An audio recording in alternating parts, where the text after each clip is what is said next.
જૂનાગઢમાંથી ગાંજાનો કાળો કારોબાર ઝડપાયો છે। હાઇબ્રિડ ગાંજા સાથે રૂપિયા 1 કરોડથી વધુનો મુદ્દામાલ જપ્ત કરાયો છે।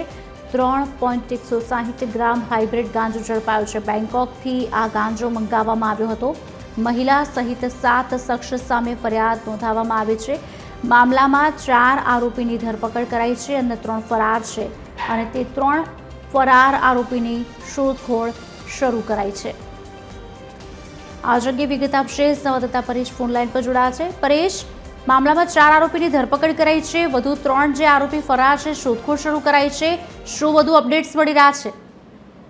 जी कुशाली चौक्कसथी जणाववामां आवे तो जूनागढ़मां गांजानो काळो कारोबार झड़पायो छे। 1.16 करोड़ना मुद्दामाल गांजानो जप्त करवामां आव्यो छे। हाइब्रिड गांजो 3.160 ग्राम झड़पी पाडवामां आव्यो छे। आ गांजो बेंकोकथी मंगाववामां આવ્યો હતો અને મહિલા સહિત 7 શખ્સો સામે હાલ ફરિયાદ નોંધાઈ છે અને 4 આરોપીની એસઓજી તેમજ એલસીબીએ સંયુક્ત ઓપરેશન કરીને ધરપકડ કરી છે અને અન્ય 3 ફરાર આરોપીની પણ પોલીસ દ્વારા જે શોધખોળ હાથ ધરવામાં આવી છે। જી આભાર પરેશ।